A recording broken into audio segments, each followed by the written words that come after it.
How to end music smoothly in Premiere Pro. Let's get into it.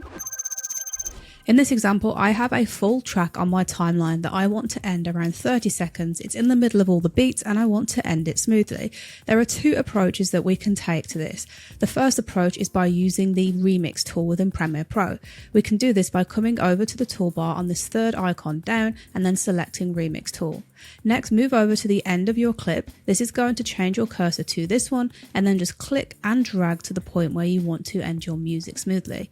Premiere is going to analyze your audio clip and change the beats around so that the music does end around that point smoothly.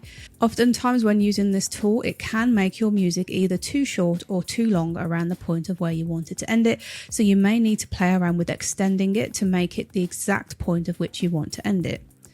The second way that we can make music end smoothly is by moving your playhead to the area that you want the music to end, clicking on the clip, making a cut on this clip, and then you can just delete the excess.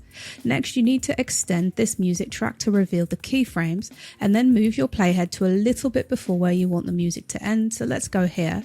Again, click onto your clip to enable the keyframes, make the initial keyframe, then move your playhead forward just a little bit, create a second keyframe, and then drag this second keyframe down. And by doing that, if we zoom in, we can see that's gradually fading out our audio. So if we play this back, we have ended that music smoothly, and that's all there is to it.